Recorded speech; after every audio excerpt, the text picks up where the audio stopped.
सो नमस्कार दोस्तों, और हमारे एक और नए वीडियो में आपका स्वागत है।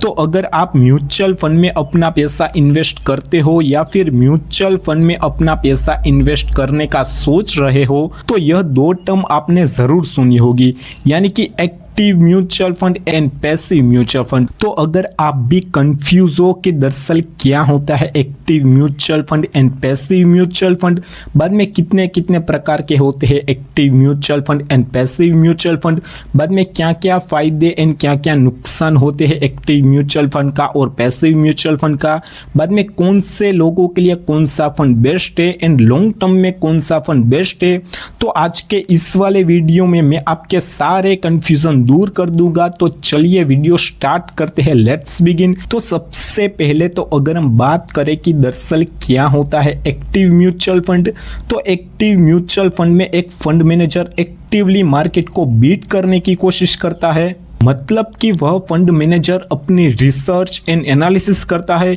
यानी कि स्टॉक को सिलेक्ट करता है, मतलब कि कब खरीदना है कब बेचना है और आपको मार्केट से ज़्यादा रिटर्न देने की कोशिश करता है। तो दरअसल यह बात तो हो गई कि दरअसल क्या होता है एक्टिव म्यूचुअल फंड।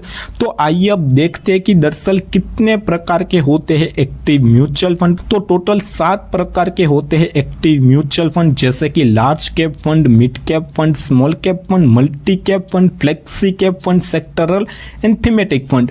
तो अगर आप भी कंफ्यूज हो कि दरअसल क्या होता है large cap fund, mid cap fund, small cap fund, multi cap fund, flexi cap fund, sectoral and thematic fund, तो इससे पहले वाले वीडियो में हमने यह एक एक टॉपिक को डीपली कवर किया है। तो वह प्लेलिस्ट के लिंक मैं आपको डिस्क्रिप्शन बॉक्स में डाल दूंगा या फिर इधर ऊपर आई बटन में भी देखने को मिल जाएगा। तो आइए अब बात करते हैं कि दरअसल एक्टिव म्यूचुअल फंड के क्या क्या फायदे होते हैं एंड क्या क्या नुकसान होते हैं। तो सबसे पहले तो अगर हम एक्टिव फंड के फायदे के बारे में बात करें तो सबसे पहले फायदे के बारे में बात करें तो एक्टिव फंड में आपको मार्केट से ज्यादा रिटर्न भी मिल सकता है। दूसरे फायदे के बारे में बात करें तो जब आप अपना पैसा एक्टिव म्यूचुअल फंड में आप अपना पैसा इन्वेस्ट करते हो तो एक्सपर्ट फंड मैनेजर आपके पैसे को मैनेज करता है, तो आपको अच्छे से अच्छा रिटर्न भी मिल सकता है। तीसरे फायदे के बारे में बात करें तो जब आप अपना पैसा एक्टिव फंड में आप अपना पैसा इन्वेस्ट करते हो तो डाउन मार्केट में भी आपको इधर प्रोटेक्शन मिल सकता है। तो यह बात तो हो गई कि दरअसल क्या क्या फायदे होते हैं एक्टिव म्यूचुअल फंड में पैसे निवेश करने के, लेकिन कोई भी सिक्के का एक ही पहलू नहीं होता। तो आइए अब एक्टिव म्यूचुअल फंड के कुछ नुकसान भी देख ही लेते हैं कि दरअसल एक्टिव म्यूचुअल फंड में पैसे निवेश करने से हमको क्या क्या नुकसान हो सकता है। सबसे पहले नुकसान के बारे में बात करें तो expense ratio active mutual fund में बहुत ही हाई, मतलब कि बहुत ही ज्यादा होता है। ज्यादा एक्सपेंस रेशियो मतलब कि आपको ज्यादा फीस एंड ज्यादा चार्जेस देना पड़ेगा। दूसरे नुकसान के बारे में बात करें तो पॉइंट टू बी नोट के कुछ एक्टिव म्यूचुअल फंड ऐसे भी होती है जो कि मार्केट को बीट नहीं कर पाते। तीसरे नुकसान के बारे में बात करें तो आपके फंड मैनेजर की परफॉर्मेंस, नॉलेज एंड एक्सपीरियंस के ऊपर डिपेंड करता है कि आपको कितना रिटर्न मिल सकता है।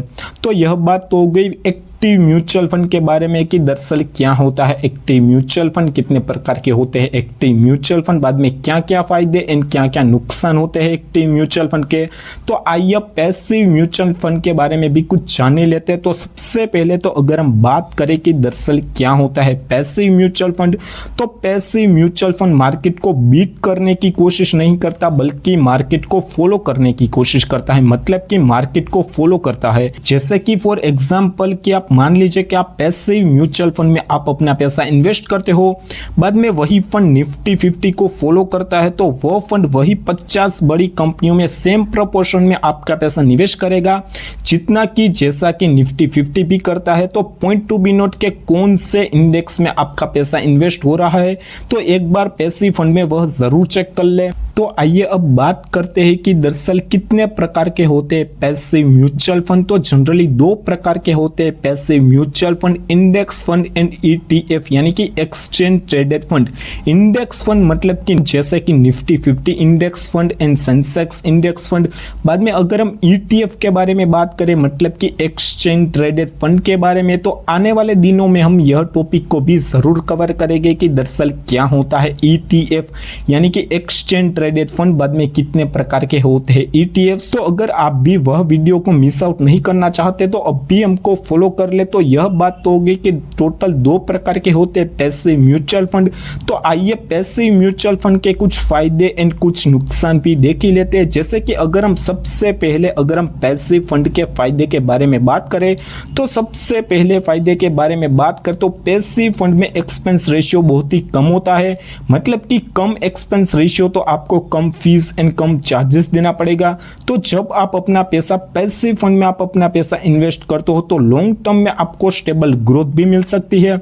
साथ ही साथ अगर हम बात करें तो पैसिव फंड में ट्रांसपेरेंसी बहुत ही ज्यादा होता है। साथ ही साथ जब आप अपना पैसा पैसिव फंड में आप अपना पैसा इन्वेस्ट करते हो तो आपका फंड मैनेजर कम रिस्क लेकर आपको अच्छे से अच्छा एंड ज्यादा रिटर्न देने की कोशिश करता है। तो यह बात तो हो गई कि दरअसल क्या क्या फायदे होते हैं पैसिव म्यूचुअल फंड के।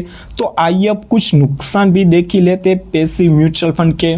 तो सबसे पहले नुकसान के बारे में बात करें तो जब आप अपना पैसा पैसिव फंड में आप अपना पैसा इन्वेस्ट करते हो तो आपको मार्केट से ज्यादा रिटर्न नहीं मिल सकता, क्योंकि आपका फंड मैनेजर टोटली मार्केट को फॉलो करता है तो आपको मार्केट से ज्यादा रिटर्न नहीं मिल सकता। दूसरे नुकसान के बारे में बात करें तो कल को मार्केट गिरता है तो बेशक आपके पोर्टफोलियो भी गिर सकता है। तीसरे नुकसान के बारे में बात करें तो no active protection in passive fund यानी कि पैसिव म्यूचुअल फंड कोई भी प्रोटेक्शन एक्टिव प्रोटेक्शन नहीं होता।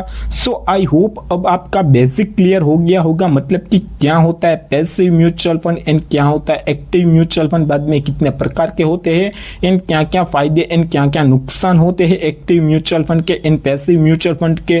तो आइए बात करते हैं कि दरअसल कौन से लोगों के लिए कौन सा फंड बेस्ट है, दरअसल वो कैसे पता करें।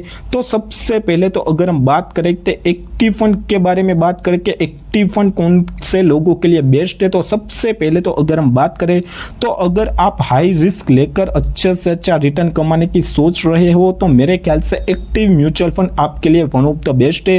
एंड साथ ही साथ अगर आपको मार्केट की नॉलेज कम है पर एक्सपर्ट के ऊपर ट्रस्ट है तब भी मेरे ख्याल से एक्टिव म्यूचुअल फंड आपके लिए वन ऑफ द बेस्ट है। एंड साथ ही साथ अगर आप एग्रेसिव ग्रोथ चाहते हो तो भी मेरे ख्याल से एक्टिव फंड आपके लिए सूटेबल है। तो यह बात तो हो गई कि दरअसल कौन से लोगों के लिए एक्टिव म्यूचुअल फंड बेस्ट है। तो आइए बात करते हैं कि दरअसल कौन से लोगों के लिए पैसिव फंड बेस्ट है। तो सबसे पहले तो अगर हम बात करें तो आप स्टॉक मार्केट में बिल्कुल भी नए हो तो मेरे ख्याल से पैसिव फंड आपके लिए बेस्ट है। साथ ही साथ आपके लिए पैसिव फंड बेस्ट है अगर आप लॉन्ग टर्म के लिए इन्वेस्ट करना चाहते हो, जैसे कि 10 साल के लिए 20 साल के लिए यानी कि लॉन्ग टर्म के लिए आप इन्वेस्ट करना चाहते हो तब भी आपके लिए passive fund one of the best है। एंड अगर आप low cost and stable strategy चाहते हो तब भी आपके लिए passive fund one of the best है। एंड अगर आप बिल्कुल भी टेंशन फ्री इन्वेस्टिंग चाहते हो तब भी मेरे ख्याल से पैसिव म्यूचुअल फंड आपके लिए बेस्ट है। सो यह बात तो हो गई कि दरअसल कौन कौन से लोगों के लिए कौन सा फंड बेस्ट है। तो आइए बात करते हैं कि लॉन्ग टर्म इन्वेस्टर के लिए कौन सा म्यूचुअल फंड कौन सा फंड बेस्ट है। तो लॉन्ग टर्म में हम सच जानने की कोशिश करते हैं बिल्कुल रियलिटी एंड रिसर्च के हिसाब से। तो लॉन्ग टर्म के बारे में बात करें तो बहुत सारे एक्टिव फंड होते हैं जो कि इंडेक्स को बीट नहीं कर पाते, इसीलिए दुनिया के बड़े बड़े इन्वेस्टर जैसे कि वॉरेन बफेट भी इंडेक्स इन्वेस्टिंग की सलाह देते हैं। सो आई होप अब आपके माइंड में एक्टिव फंड को लेकर एंड पैसिव म्यूचुअल फंड को लेकर कोई भी कंफ्यूजन नहीं रहा होगा। अगर अभी भी कोई भी डाउट है तो आप बेशक हमको कमेंट बॉक्स में शेयर कर सकते हो। जल्दी से जल्दी हम आपके डाउट का भी जल्दी से जल्दी सॉल्यूशन लाएंगे। साथ ही साथ वीडियो के लास्ट में मैं आपको एक डिस्क्लेमर देना चाहता हूं दोस्तों कि यह वाला वीडियो हमने सिर्फ और सिर्फ एजुकेशन पर्पस और लर्निंग पर्पस के लिए बनाया था। किसी भी फाइनेंशियल या फिर रिस्की इंस्ट्रूमेंट में आप अपने पैसे इन्वेस्ट करने से पहले एक बार फाइनेंशियल एडवाइजर या फिर सेबी रजिस्टर्ड रिसर्च एनालिस्ट की सलाह जरूर ले। तो मिलते हैं नेक्स्ट इंफॉर्मेटिव वीडियो के साथ, तब तक के लिए invest smartly and stay safe.